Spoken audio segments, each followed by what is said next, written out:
اللهم صل على محمد وعلى آل محمد كما صليت على إبراهيم وعلى آل إبراهيم إنك حميد مجيد. السلام علیکم ورحمۃ اللہ وبرکاتہ. الحمد للہ رب العالمین والصلاة والسلام علی سید الانبیاء والمرسلین محمد وآلہ واصحابہ اجمعین. اما بعد فاعوذ باللہ من الشیطان الرجیم. بسم اللہ الرحمن الرحیم. ولما بلغ أشده واستوى آتيناه حكما وعلما وكذلك نجزي المحسنين. صدق الله مولانا العظیم. بزرگان محترم، شاید آپ کو یاد ہوگا کہ پچھلی جمعہ میں نے سورۃ القصص کے ذریعے کچھ باتیں آپ کی خدمت میں عرض کیا تھا، اور آپ کو یہ بھی یاد ہوگا کہ حضرت موسیٰ علیہ السلام کی بچپن کی زندگی کیسے گزری، اور اللہ رب ذوالجلال نے حضرت موسیٰ علیہ السلام کی حفاظت کس طرح سے فرمائی. اللہ جب حفاظت کرنے پہ آئے، جتنا بھی جو کوئی بھی ہمیں نقصان پہنچانا چاہے نقصان پہنچا نہیں پائے گا. اگر اللہ ہمیں برباد کرنا چاہے، پوری دنیا مل کر بچانا چاہے، ہم کو کوئی بچا نہیں سکتا. یہ ہمارا ایمان ہے اور ہمارا یقین ہے. حضرت موسیٰ علیہ السلام کہ ان کا بچپنا فرعون کے گھر میں گزرا، اور جب بڑے ہو گئے تو اللہ نے پھر دوبارہ ان کا تذکرہ اس طرح سے فرمایا کہ وَلَمَّا بَلَغَ أَشُدَّهُ وَاسْتَوَى آتَيْنَاهُ حُكْمًا وَعِلْمًا. اور جب یہ بڑی عمر کو پہنچ گئے، وَاسْتَوَى اور بالکل کھڑے ہو گئے، صحیح غلط کی پہچان ہو گئی، اچھے اور برے کے درمیان میں تمیز کرنے لگے، نیکی اور برائی کی پہچان ہو گئی، تو اللہ فرماتے ہیں کہ آتیناہ حکماً وعلما. ہم نے موسیٰ کو حکمتیں بھی عطا کی اور علم بھی عطا کیا. اللہ رب ذوالجلال نے حضرت موسیٰ علیہ السلام کو اس عمر میں حکمتیں بھی عطا کر دیا کہ کام جب آتا ہے تو کیسے اس کو فیس کرنا ہے، اس کو ڈیل کرنا ہے، اور کن کن امور کا علم اللہ رب ذوالجلال نے جو ضروری تھا حضرت موسیٰ علیہ السلام کے لیے عطا کیا. تفسیروں میں اس کی بڑی تفصیل لکھی گئی ہے. بہت سارے علم لدنی اور بہت سارے حکمتیں اللہ رب ذوالجلال نے حضرت موسیٰ علیہ السلام کو عطا فرمایا تھا. اب اس کے بعد چونکہ فرعون کا جو گھر تھا، اس کا محل تھا، وہاں حضرت موسیٰ کے لیے رہنا مناسب نہیں معلوم ہوا، تو وہاں سے نکلے، کہیں چلے گئے. تو ایک دن شہر کے باہر سے مصر میں داخل ہوئے، تو اس کا ذکر اللہ رب ذوالجلال یوں فرماتے ہیں وَدَخَلَ الْمَدِينَةَ عَلَى حِينِ غَفْلَةٍ مِّنْ أَهْلِهَا. حضرت موسیٰ مصر میں اس طرح سے داخل ہوئے کہ وہاں والے اس وقت سو رہے تھے، نیند میں تھے. شاید آپ کو بھی پتہ ہوگا کہ دوپہر کا وقت ان ملکوں میں بڑا سخت ہوتا ہے، گرمی بڑی سخت پڑتی ہے، جس کی وجہ سے لوگ اس وقت میں باہر نہیں نکلتے. اللہ کے رسول علیہ السلام ہجرت سے پہلے دوپہر کے وقت میں حضرت ابوبکر صدیق رضی اللہ تعالیٰ عنہ کے گھر پہنچ گئے، تو حضرت ابوبکر بھی پریشان ہو گئے کہ اس وقت باہر کوئی نہیں نکلتا. اللہ کے رسول علیہ السلام چلے آئے ہیں، کوئی اہم معاملہ ہوگا، اہم بات ہوگی، اس لیے تشریف لائے. تو حضرت موسیٰ علیہ السلام اس وقت تشریف لائے جبکہ قوم غفلت میں تھی، نیند کی آغوش میں تھی، یا آرام کر رہی تھی. فوجد فیہا رجلین یقتتلان. ھذا من شیعتہ وھذا من عدوی۔ حضرت موسیٰ علیہ السلام نے دیکھا کہ دو شخص ہیں، دو انسان ہیں، یعنی آپس میں ایک دوسرے سے لڑ رہے ہیں، اور اس میں سے ایک اپنی جماعت بنی اسرائیل میں سے تھا، اور ایک وہ شخص جو فرعونیوں میں سے یعنی قبطی میں سے تھا۔ آج بھی بڑی ذات چھوٹی ذات غیروں میں ہے کہ یہ بڑی ذات والا ہے تو یہ وہ اوپر اپر کاسٹ والا ہے، اور یہ چھوٹی ذات والا ہے تو یہ نیچی ذات والا ہے، تو اس لیے یہ نیچی ذات والا اپر کاسٹ والوں سے مل نہیں سکتا، نہ ان کے ساتھ بیٹھ سکتا ہے، نہ ان کے ساتھ کھا سکتا ہے، نہ ان کے ساتھ برابری کر سکتا ہے۔ ان کا مقام تو ان کے قدموں میں ہوتا ہے، یہ اپر کاسٹ والے ہیں۔ لیکن اللہ رب ذوالجلال نے اسلام میں ان ساری چیزوں کو ختم کر دیا۔ نہ گورے کو کالے پہ فضیلت ہے، نہ کالے کو گورے پہ فضیلت ہے۔ ہاں اگر فضیلت ہے تو تقوی پہ فضیلت ہے۔ جس کسی نے بھی تقوی کو اختیار کیا، پاکیزگی کو اختیار کیا، طہارت کو اختیار کیا، اللہ رب ذوالجلال کے یہاں اس کا مقام و مرتبہ ہے۔ اللہ نہ کالے کو دیکھتے ہیں، نہ اللہ گورے کو دیکھتے ہیں۔ اللہ کو یہ خوبصورت ہی مقصود نہیں ہے، خوبصورت ہو، دل بھی خوبصورت ہو، اللہ کے یہاں اس کا مقام ہے۔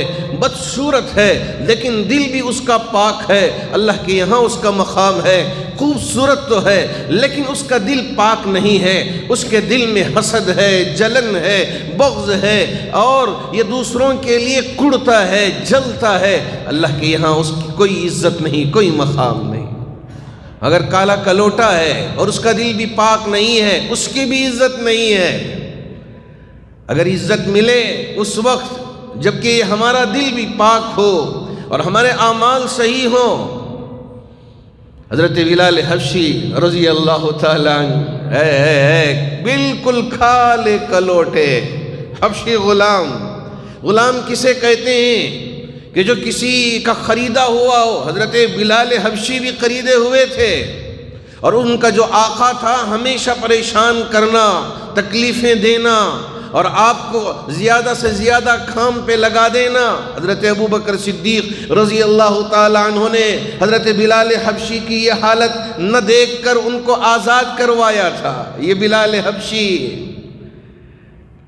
کتنے مقرب ہو گئے میرے محبوب نبی کے، کتنا مقام پا لیا، کالے کلوٹے ہونے کے باوجود، ہونٹ موٹے موٹے، گھال بڑے بڑے، ہاں اونچا خد، اس کے باوجود میرے نبی نے فرمایا جس سواری پہ سوار ہو کے میں جنت میں جاؤں گا، میری اس سواری کی لگام بلال حبشی پکڑ کے جنت میں داخل ہوں گے۔ اس سے بڑا مقام اور کیا مل سکتا ہے؟ اے میرے اللہ۔ تو یہاں حضرت موسیٰ علیہ السلام کے دور میں بھی فرعون کے خاندان کے جتنے تھے، قبطی جو تھے، وہ اپنے آپ کو اپر کلاس سمجھتے تھے، اور بنی اسرائیل کے جو لوگ تھے ان کو یعنی نیچی ذات سمجھ کر ان کے ساتھ برا سلوک کیا جاتا تھا۔ اس کو قرآن نے یہاں اس طرح سے ذکر کیا، رجلین یقتتلان ھذا من شیعتہ وھذا من عدوی فاستغاثہ الذی من عدوی۔ بنی اسرائیل جو کمزور تھا، نیچی ذات والے تھے، چھوٹی ذات والے تھے، انہوں نے ہاتھ جوڑ کے حضرت موسیٰ علیہ السلام سے گزارش کی کہ میری مدد کریں، کہ یہ ظالم مجھ پہ ظلم کر رہا ہے، مجھے مار رہا ہے، مجھے قتل کرنے کے در پہ ہے، میری مدد کریں۔ فاستغاثہ الذی من شیعتی علی الذی من عدوی فوکزہ موسیٰ۔ حضرت موسیٰ علیہ السلام نے سمجھایا، ارے بھائی چھوڑ دو، کیوں اسے مار رہے ہو، کیوں اس پر ظلم کر رہے ہو، کیوں اس پر زیادتی کر رہے ہو، چھوڑ دو۔ لیکن وہ ماننے کے لیے تیار نہیں، باز آنے کے لیے تیار نہیں۔ تو حضرت موسیٰ علیہ السلام کو سہا نہیں گیا۔ فوکزہ موسیٰ، حضرت موسیٰ علیہ السلام نے ایک تھپڑ مارا، تمانچہ مارا جسے کہتے ہیں، یا دھکا دیا، بعض دفعے انسان کی جو حیت ہے یہ بڑی عجیب خلقت ہے. جب ہم پڑھنے کے زمانے میں پڑھ رہے تھے اور میدان میں ہم ذرا ورزش کر رہے تھے، کھیل کود میں تھے، تو اس وقت ایک طالب علم وہیں کھڑا ہوا تھا میدان میں. اب وہ کسی نے بال ڈال کے وہ پکڑنا چاہ رہا تھا، پکڑتے پیچھے اس طرح سے نیچے گر گیا. یہ جو سر کا جو حصہ ہے یہ بڑا نازک ہوتا ہے، سیدھا جا کے ایسے ہی نیچے گرا. جیسے ہی گرا، آج بھی مجھے وہ واقعہ یاد ہے کہ فوراً وہ چل بسا، نہ کوئی آواز نہ کوئی بس. اب ہمارے جو ساتھی تھے انہوں نے کہا کہ چلے ہاسپٹل ذرا جلدی لے کے چلتے ہیں. وہیں دارالعلوم سبیل الرشاد کے قریب میں ایک ہاسپٹل تھی. میں نے اس بچے کو اپنے ہاتھوں میں اٹھا کے گاڑی میں لے کے فوراً ہاسپٹل بھاگا تھا. میرے ساتھی بھی میرے ساتھ تھے. جب وہاں لے جا کر ہاسپٹل کے بیڈ پہ سلایا گیا تو کہا کہ کچھ گھنٹے پہلے انتقال کر گیا ہے، اب یہ نہیں رہا ہمارے درمیان میں.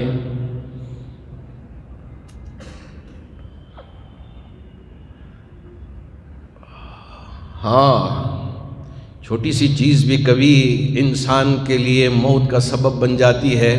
وہ بچہ بڑا نیک تھا، متقی تھا، اور جسے ہم صوفی کہتے ہیں تو ان طرح کے بچوں میں سے وہ طالب علم تھا.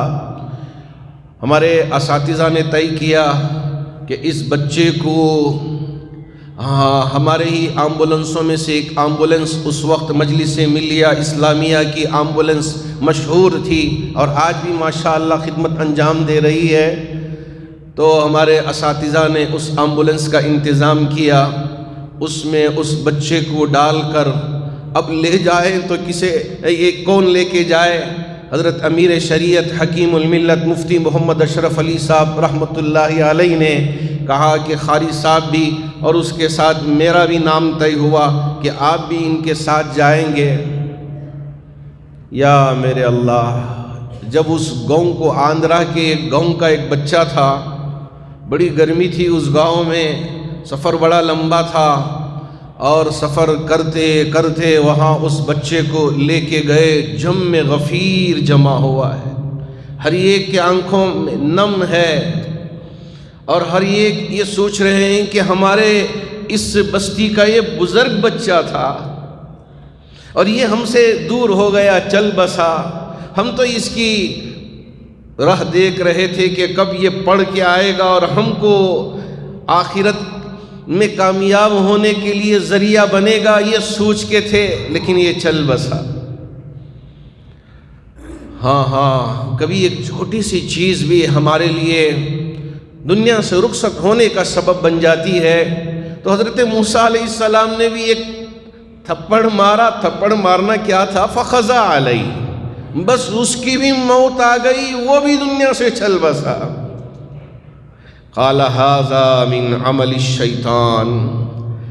حضرت موسیٰ علیہ السلام نے اپنے دل ہی دل میں کہنے لگے، مجھے تھپڑ شاید نہیں مارنا چاہیے تھا، مجھے اور سمجھانا چاہیے تھا. ھذا من عمل الشیطان، شاید یہ شیطان کے کاموں میں سے ایک کام ہو گیا. انہ عدو مضل مبین، جو انسان کا کھلا ہوا دشمن ہے اور یہ گمراہی کی طرف لے کر جاتا ہے. اگر انسان سے کچھ چوک ہو جائے، کچھ اونچ نیچ ہو جائے، تو کیا اس کے بعد اور قتل کرتے پھریں اور مارتے پھریں اور زیادتی کرتے پھریں؟ یا اللہ کی بارگاہ میں آ کے ہم اللہ کی بارگاہ میں اپنی فریاد کو رکھیں. حضرت موسیٰ علیہ السلام نے اپنی فریاد کو رب کی بارگاہ میں رکھا. قال رب انی ظلمت نفسی فاغفر لی فغفر له انہ هو الغفور الرحیم. حضرت موسیٰ علیہ السلام نے رب کی بارگاہ میں بڑی عاجزی و انکساری کے ساتھ دعا کی، ربی انی ظلمت نفسی، مجھ سے زیادتی ہو گئی، اے میرے رب فاغفر لی، مجھے بخش دیجئے. اگر بندے سے کچھ گناہ ہو گیا، کچھ غلطیاں ہو گئی، بندہ صدق دل کے ساتھ رب کی بارگاہ میں آ کے دعا کرتا ہے، اللہ رب ذوالجلال اس کی دعا کو ضرور سنتے ہیں. یہ میرے اور آپ کے محبوب نبی صلی اللہ علیہ وسلم کی عنایتوں اور آپ کی کرم فرمائیوں کا نتیجہ ہے کہ ہمارے لیے پتہ نہیں چلتا کہ ہمارے لیے کیا ہوا ہے کیا نہیں ہوا، لیکن حضرت موسیٰ علیہ السلام کے زمانے میں ساری چیز کھلی طور پہ معلوم ہو جاتی تھی، قربانی بھی ہوتی تھی، تو قربانی کے جانور کو ذبح کر کے اس کے گوشت کو کھانے کی اجازت نہیں، اگر قربانی کرنا چاہتے ہیں تو پورا سالم جانور پہاڑ کی بلندی پہ رکھ دینا ہوگا۔ جتنے بھی لوگ قربانی کرنا چاہتے ہیں اپنے اپنے جانوروں کو لے جائیں اور پہاڑ پہ رکھ دیں، آسمان سے آگ آئے گی، جس کی قربانی قبول ہو گئی اسے جلا دے گی، اور جس کی قربانی قبول نہیں ہوئی اسے وہیں چھوڑ دے گی۔ اب جن جن کے جانور وہاں رہے ان کا جینا حرام ہو جاتا۔ یہ میرے نبی کی رحمت کا نتیجہ ہے کہ میرے رب نے ہمارے ساتھ ستاری کا معاملہ فرمایا کہ ہم سے گناہ سرزد ہو گئے۔ اللہ رب ذوالجلال نے ان گناہوں کو آشکار نہیں کیا بلکہ پردہ پوشی کی، چھپا کے رکھا، اور ہم یہاں اللہ کی بارگاہ میں دعا کرتے ہیں، وہاں ہمارا رب ہماری دعاؤں کو قبول کرتا ہے۔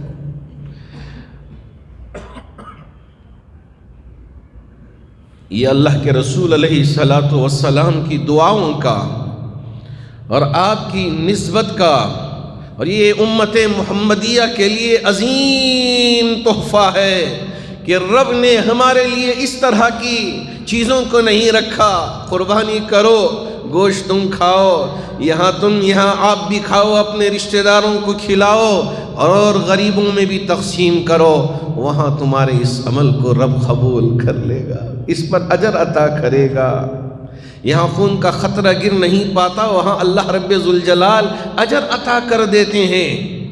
جی ہاں، حضرت موسیٰ علیہ السلام نے اپنے سے ہوئی جو چھوٹی سی بھول، یہ غلطی بھی نہیں کہا جا سکتا، اس لیے کہ اگر کوئی انسان کچھ غلطی کرتا ہے، ہمارے طلبہ بھی اگر وہ شرارت کرتے ہیں تو اساتذہ ایک تھپڑ مار دیتے ہیں، یہ ہے کہ کبھی ذرا دھکا دے دیتے ہیں، کبھی ادھر کے بچے کو ڈر لگے اور وہ پڑھنے کی طرف توجہ لگائے اور ادھر ادھر غیر ضروری چیزوں میں نہ پڑے، یہ ضرورت پیش آ جاتی ہے۔ حضرت موسیٰ علیہ السلام نے بھی استاد کی طرح اسے سمجھانے کے لیے، بھائی یہ ظلم کر رہے ہو، ظلم سے باز آ جاؤ، میں نے تمہیں سمجھانے کی کوشش کی لیکن تم زبان سے سمجھنا نہیں چاہتے، اس لیے ذرا ہاتھ کا بھی استعمال کر لیا، فَوَكَزَهُ مُوسَىٰ، لیکن کیا پتا تھا کہ نیچے دھڑلے سے گرے گا اور یہ دنیا سے چل بسے گا، حضرت موسیٰ کو پتہ نہیں تھا، لیکن حضرت موسیٰ رب کی بارگاہ میں آئے، آ کے دعا کرنے لگے، ربی انی ظلمت نفسی فاغفر لی،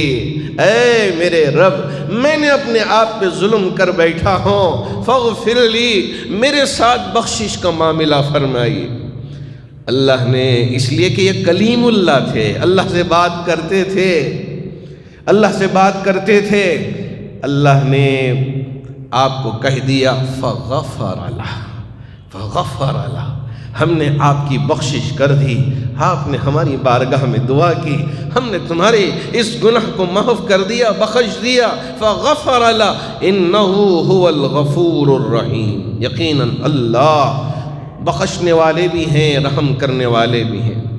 پھر اس کے بعد وہ سارے انعامات کا ذکر کیا، اس لیے کہ بچپن میں حضرت موسیٰ علیہ السلام فرعون کے محل میں پرورش پائی اور وہاں دیکھا کہ وحدانیت کا کوئی نام و نشان نہیں ہے، شرک کا دورہ ہے، اس لیے وہاں رہنا پسند نہیں کیا تو باہر نکل گئے۔ اس دونوں باتوں کا ذکر کرتے ہوئے رب کی بارگاہ میں کہا، قال رب بما انعمت علی، اے میرے اللہ آپ نے مجھ پر بہت سارے انعامات فرمائے ہیں، رب بما انعمت علی، اگر اللہ نے ہمیں نعمت عطا کیے ہیں، اللہ نے صحیح آنکھ عطا کیے، کان عطا کیے، چہرہ عطا کیا، ہاتھ عطا کیے، پیر عطا کیے، ہمارا دل برابر دھڑک رہا ہے، ہمارے اعضاء کام کر رہے ہیں، ہمارے لیے بھی حق بنتا ہے کہ ہم اللہ کی بارگاہ میں شکر بجا لائیں۔ ربی بما انعمت علیہ، اے میرے رب آپ نے مجھ پر بہت سارے انعامات فرمائے ہیں، لیکن ہم ہیں کہ اللہ کا شکر بجا لانے کے لیے تیار نہیں، کہ ہم دیکھتے ہیں اپنوں سے بڑوں کو، اپنوں سے مالداروں کو، دیکھو میرے پاس کچھ نہیں ہے، کہ میں ہی ملا اللہ کو غریب بنانے کے لیے، میں ہی ملا اللہ کو اس طرح قسم پرسی کی زندگی گزارنے والا بنانے کے لیے، کوئی اور نہیں ملا۔ ارے دیکھو میرے اس دوست کے پاس گاڑی بھی اچھی ہے، موبائل بھی اچھا ہے، کپڑے بھی اچھے ہیں، گھر بھی اچھا ہے، اور یہ کاروں میں پھرتے رہتا ہے، ساری چیزیں اس کے پاس ہیں، میرے پاس کچھ نہیں ہے، کھانے کے لیے کھانا بھی نہیں ہے۔ ارے یہ سارے اعضاء اللہ کا دیا ہوا انعام ہے، ذرا دیکھ اپنی طرف، محنت کر، اللہ تیرے لیے راستے ہموار کر دے گا۔ بہت سارے ایسے افراد ہیں جن کے لیے جینے کے لیے کچھ نہیں تھا، لیکن انہوں نے مجاہدہ کیا، جد و جہد کی، اللہ رب ذوالجلال نے ان کے لیے راستے آسان فرما دی۔ ربی بما انعمت علیہ فلنکون ظہیرا للمجرمین۔ ہاں میں ان جرم کرنے والے، ان شرک کرنے والے، اللہ کی نافرمانی کرنے والے، اگر میں محل میں رہنا چاہتا، عیش و عشرت کی زندگی گزار سکتا تھا، لیکن میں ان مجرموں کے ساتھ نہیں ہوا۔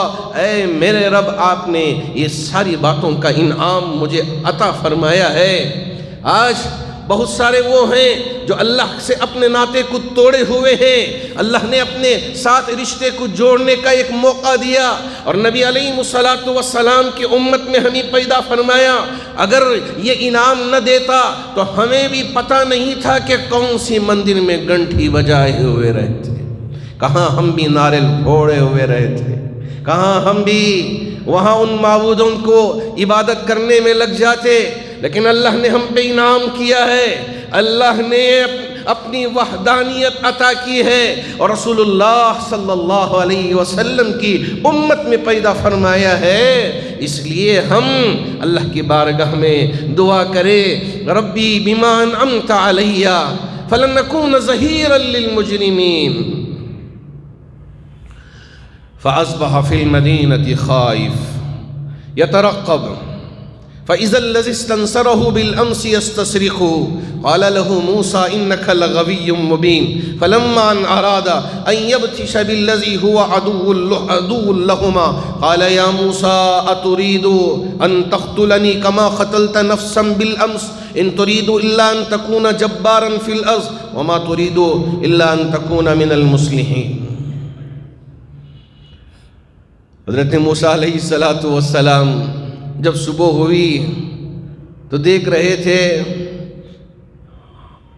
کہ کہیں اس لیے کہ یہ واقعہ پیش آیا ہے، ایک تھپڑ کیا مارا کہ وہ انتقال کر گیا، اب کہیں ہماری پکڑ دھکڑ تو نہیں ہوگی۔ اللہ رب ذوالجلال اپنی حکمتیں بہتر جانتے ہیں، اپنی مصلحتیں بہتر جانتے ہیں۔ آج بھی ہمارے ساتھ آزمائش ہو رہی ہے، اللہ فرماتے ہیں کہ آزمائشیں نبیوں پہ بھی آئی ہیں، یہ آزمائشیں صحابہ پہ بھی آئے ہیں، یہ آزمائشیں اولیاء اللہ پر بھی آئی ہیں۔ ارے تم ان آزمائشوں سے کیوں بھاگتے ہو؟ اللہ نے سارے راستے بتائے ہیں کہ کن حالات میں ہم کو کیا کرنا ہے، کیسے زندگی گزر بسر کرنا ہے، کیسے جم کے رہنا ہے، کہاں رہنا ہے، کہاں رہنا نہیں ہے، ساری چیزوں کا ذکر رب نے قرآن مجید کے ذریعے ہمیں بتا دیا ہے، لیکن ہم سمجھنے کے لیے تیار نہیں، انہی گناہوں کے دلدل میں پھنسنے کے لیے تیار۔ رات کی تاریکی میں ہم گناہوں میں ملوث، اور نہ شراب پینے سے ڈرتے ہیں، نہ زنا کرنے سے ڈرتے ہیں، نہ ناچ گانے سے ڈرتے ہیں، نہ حرام کھانے سے ڈرتے ہیں، بس یہ سوچ لیتے ہیں کہ یہ میری زندگی ہے، میں جیسے چاہے جیوں، جیسے چاہے رہوں، ہمارے لیے یہ سارا اختیار ہے، میں جیسے چاہے اپنی جوانی کو گزر بسر کر لوں، کون مجھ سے پوچھے گا، میرا باپ مجھ سے کیوں سوال کرے، میری ماں مجھ سے کیوں سوال کرے، اور اگر میرے بھائی مجھ سے پوچھے تو کیوں پوچھے۔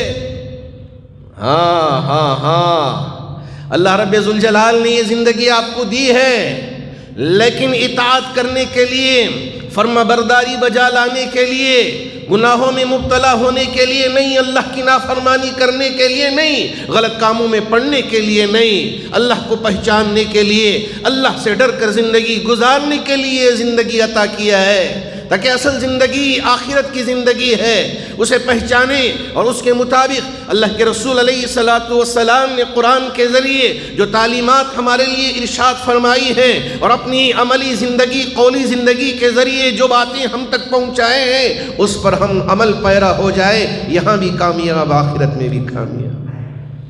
اگر ہم یہ سوچنے لگیں کہ یہ میری زندگی ہے، حرام کھاتا ہوں تو یہ میں حرام کھاتا ہوں، یہ میرا پڑوس یہ مجھے کیوں کہتا ہے، یہ میرا دوست مجھے یہ کیوں کہتا ہے، یہ میرا ساتھی مجھے کیوں سمجھانے کے لیے آ گیا، اے بڑا بڑا جا مجھے کیا سمجھاتا ہے، اگر اس طرح ہم نے اسے دھتکار دیا، ہے میرے اللہ کون بچائے گا ہم کو، میں یمنعک منی، اس نے پوچھا تھا کون بچائے گا ہمیں، جی ہاں اللہ ہی ہماری حفاظت کرے گا، ابھی بھی وقت ہے اللہ کی طرف متوجہ ہونے کا، اللہ کی طرف اپنے لو لگانے کا، جی ہاں اللہ ہی ہماری حفاظت کرنے والا ہے۔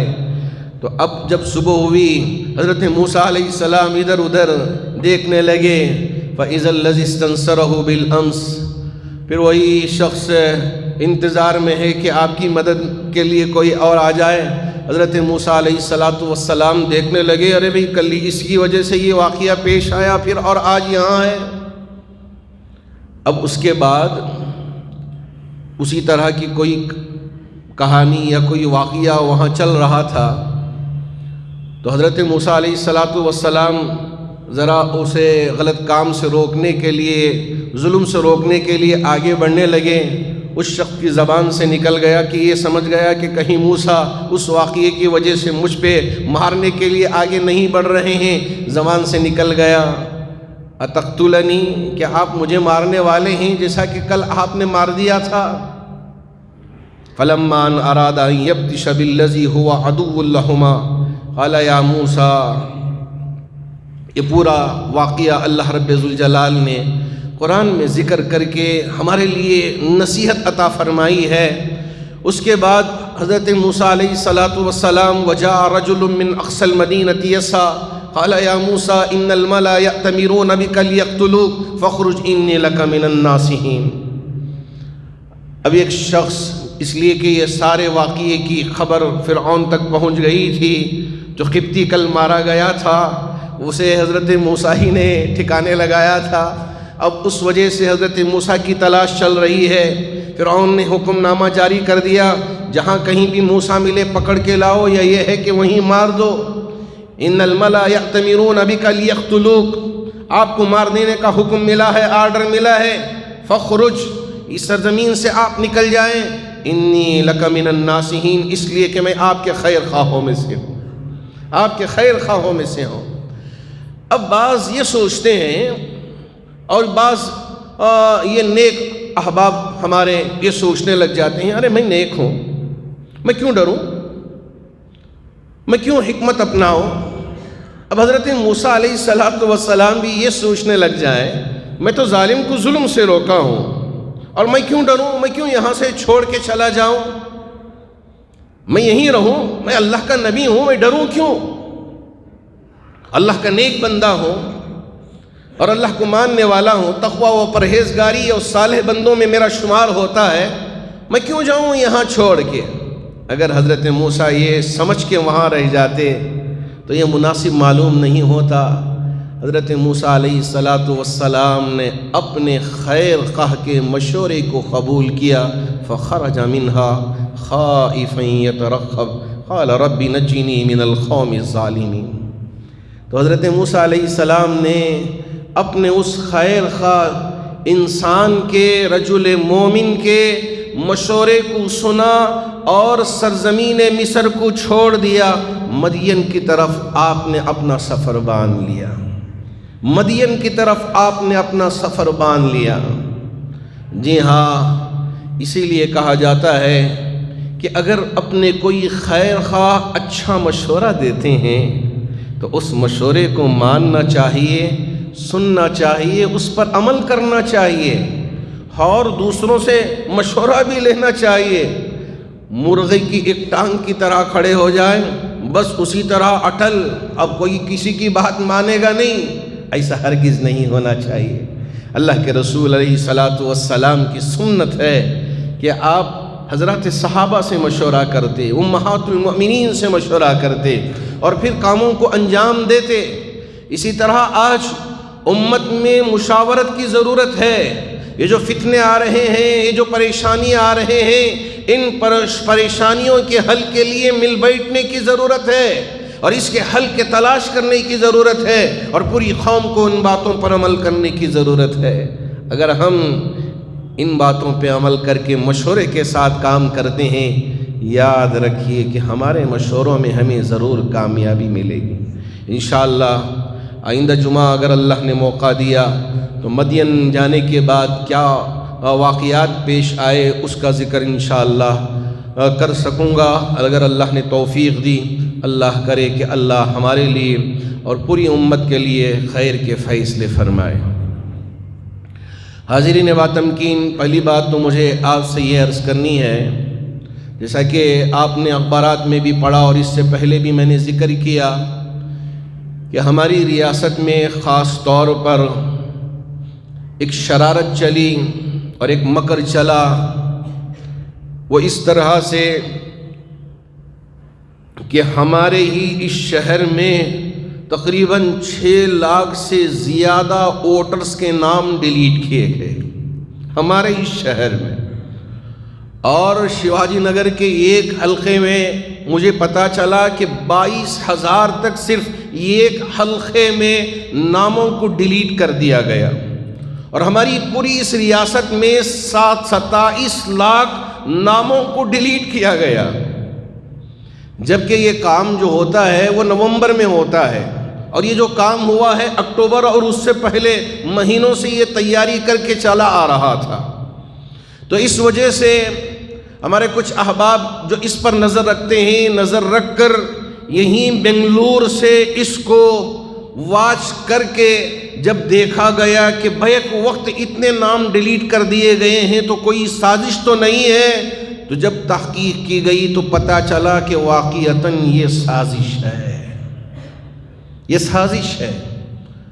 پہلی مرتبہ ملک کی ہسٹری میں کہ جو ڈیٹ طے کی جاتی ہے کہ اس ڈیٹ تک یہ نام اندراج کرنے کا وقت رہے گا، یہ 8 تاریخ تھی.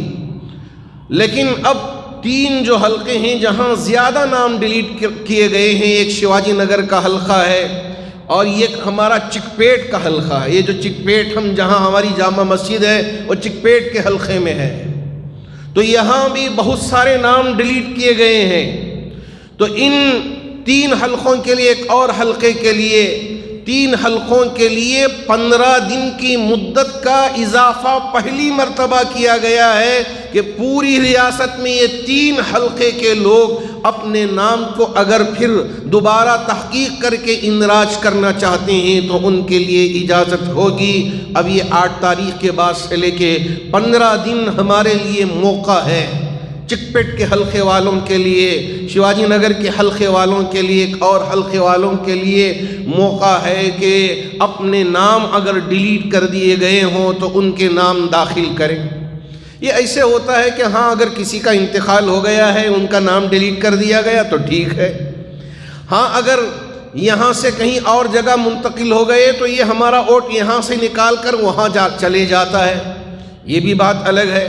لیکن یہاں رہنے کے باوجود یہ گھر کے 2 افراد کا نام رکھا جائے اور 6-7 افراد کا نام ڈیلیٹ کر دیا جائے تو اسے کیا کہا جائے کہ وہ یعنی انصاف کے ساتھ معاملہ ہوا ہے یا یہاں ہیرا پھیری کا کام ہوا ہے، ڈکیتی کا کام ہوا ہے، اس طرح سے کہا جانا چاہیے. تو یہ سازشیں ہوتی رہیں گی، یہ مکر ہوتا رہے گا. تو ہماری اور آپ کی ذمہ داری یہ ہے کہ ہم الرٹ رہیں. اللہ کا شکر ہے ہمارے بنگلور کے احباب الرٹ ہیں اور اس طرف توجہ کر کے یہ جو سازشیں ہو رہی تھی اس کو آشکار کیا گیا اور پورے ملک میں اور یہ باتیں پہنچائی گئی کہ یہ سازشیں ہو رہی ہیں. ارے آپ لڑنا چاہتے ہیں تو فیئر الیکشن کیجئے، لیکن یہ اس طرح کی چیزیں کر کے آپ کیا کرنا چاہتے ہیں، یہ مناسب نہیں ہے۔ اللہ کا شکر ہے کہ ہمارے ان نوجوانوں کی کوشش سے جو اس میں قاطع ہیں ان کو سسپینڈ کیا گیا، اور ایک ڈی سی اور اسی طرح اور بھی احباب جو بڑے عہدوں پہ تھے ان کو بھی سسپینڈ کیا گیا۔ تو اس وقت ہماری اور آپ کی ذمہ داری ہے، ہر مسجد کی کمیٹی اس وقت ایکٹیو ہو کر یہ اپنے ناموں کو اندراج کرنے کا کام کریں۔ یہ نہ سوچیں کہ یہ ہماری ذمہ داری نہیں ہے، یہ ووٹ یہ الگ قصہ ہے، یہ سیاسی مسئلہ ہے، یہ ہم کو سیاست میں واقعتاً دخل دینا نہیں ہے، لیکن یہاں اپنے وجود کے بقا کے لیے کوشش کرنی ہے۔ اگر ہم اپنے وجود کے بقا کے لیے کوشش نہ کریں تو حالات جو بعد میں چل کر آئیں گے اس کے لیے کسی اور کو ذمہ دار نہ ٹھہرائیں، بلکہ خود اپنے آپ کو ذمہ دار ٹھہرائیں کہ آپ اپنی طاقت کو بنا سکتے تھے، آپ اپنے وجود کو باقی رکھنے کے لیے کوشش کر سکتے تھے، لیکن ہم نے اس وقت کوشش نہیں کی، ہم نے تساہل کیا، غفلت کی اور خاموش رہ گئے۔ تو پھر انجام کیا ہوگا؟ جو بعد میں چل کر وہ جو ہم سے اوپر قابض ہو گئے ہیں، ہم پر جس طرح کے بھی فیصلے سنائے اس کو سننے کے علاوہ ہمارے پاس کوئی اور چارہ کار نہیں ہوگا۔ میری آپ سے بڑے ہی ادب کے ساتھ گزارش ہے کہ یہاں کوئی پارٹی کا ذکر نہیں، کسی چیز کا ذکر نہیں ہے۔ یہ وہ ووٹ ہندوستانی ہونے کی وجہ سے یہ ہمارا حق ہے، اس حق کو ہم مضبوط بنانا چاہیے اور اس حق کا ہم مشورے کے ساتھ استعمال کرنا چاہیے۔ اللہ کرے کہ اللہ رب ذوالجلال ہمارے نوجوانوں کو ہمت دے اور وہ کھڑے ہو کر کام کریں، مساجد کی کمیٹی کے ذمہ دار آپس میں بیٹھیں، مشورے کریں اور ایک ترتیب بنا کر کام انجام دیں۔ اللہ کرے کہ اللہ رب ذوالجلال ہمارے احباب کو کام کرنے کی توفیق عطا فرمائے۔ حاضرین با تمکین، یہ ماہ دسمبر ہے اور آئندہ آنے والا مہینہ جنوری ہے۔ ہمیشہ سے جامع مسجد ٹرسٹ اپنے کیلنڈر نکالتا ہے۔ اس مرتبہ بھی جامع العلوم گروپ آف انسٹیٹیوشنز کے ذریعے ٹرسٹ نے ایک کیلنڈر ماشاءاللہ شائع کیا ہے۔ آج اس کا اجرا بھی ہوگا اور آپ کے ہاتھوں میں بھی پہنچا۔ ٹرسٹ نے ہمیشہ سے کوشش کی ہے کہ ذرا بڑا کیلنڈر ہو۔ بہت سارے احباب یہ مشورے دیے تھے کہ حضرت ذرا دور سے بھی نظر آئے، اور ٹرسٹ کے ذمہ داروں سے گزارش کی تھی کہ اس میں نماز کے اوقات بھی ہوں، اور اسی طرح یہ جو ہالیڈیز ہوتے ہیں ہمارے ملک کے بھی اور اسی طرح عالم کے بھی جو ہالیڈیز ہوتے ہیں تو وہ کن دنوں میں ہالیڈیز ہوتے ہیں، تو ان ہالیڈیز کو بھی اس میں صحیح طریقے سے اگر جمع کیا جائے تو بہت بہتر طریقے سے ہم اس کو استعمال کر سکتے ہیں کہ ہمارا ایک ادارے کا ایک کیلنڈر ہمارے گھر میں رہے گا، ہمیشہ نظر آتا رہے گا۔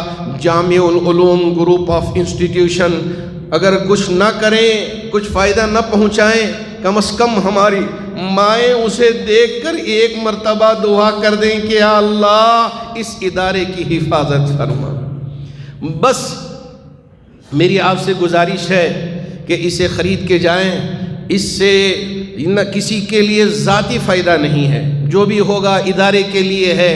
ٹرسٹ ان تمام کاموں کو مختلف امور کے لیے تقسیم کیا ہے، تو انہی کاموں میں یہ پیسہ استعمال ہوگا، اور اس میں کوئی زیادہ نفع نہیں رکھا گیا ہے، بالکل معمولی سا یہ نفع رکھ کر یہ اس کو آپ حضرات تک پہنچایا جا رہا ہے۔ اسے ضرور خرید کر اپنے گھر میں بھی لگائیں، اور اگر موقع ہو اللہ نے مال دیا ہے تو اسے خرید کر بطور تحفہ کے آپ اور احباب تک بھی دیجیے۔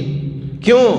اس لیے کہ وہ احباب بھی اپنے گھر میں جامع العلوم دیکھیں گے تو شاید وہ دعا کریں اور آپ کو بھی اس میں ثواب مل جائے۔ اس لیے کہ ہم سب یہ امام بھی ہیں، مصلیان جامع مسجد بھی ہیں، ہم سب مل کر کوشش کرنی ہے کہ یہ ادارہ آگے بڑھے، ترقی کرے، ہماری بچیاں یہاں آئیں پڑھیں۔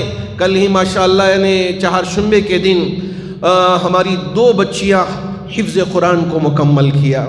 ٹرسٹ کے احباب بھی اس وقت جو عہدیداران تھے موجود تھے، بہت صحیح طریقے سے قرآن کو ہماری طالبات نے پڑھ کے سنایا اور اپنا آخری سبق مکمل کیا اور حافظہ بنی۔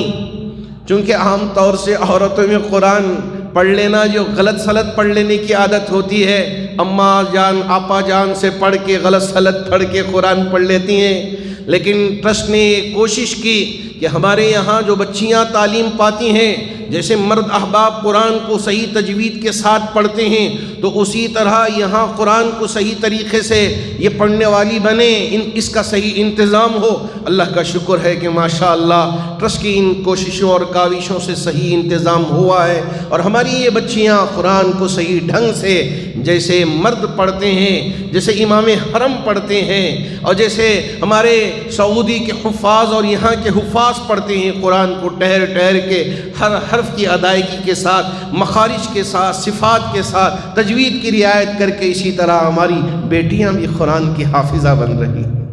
اللہ کرے کہ اللہ ہماری ان کوششوں کو شرف قبولیت عطا فرما کر جتنے بیمار ہیں انہیں شفا عطا فرمائے، جو پریشان حال ہیں ان کی پریشانیوں کو دور فرمائے، جو قرض میں مبتلا ہے ان کے قرض کی ادائیگی کی شکلیں و صورتیں پیدا فرمائے، جو ہمارے احباب بن مٹھیاں ہماری ان چادروں میں ڈال کے جاتے ہیں، اے میرے اللہ صرف اور صرف تجھے رضا، تیری رضا پانے کے لیے، تیری خوشنودی حاصل کرنے کے لیے یہ یہاں ہماری ان چادروں میں ڈال کے جاتے ہیں۔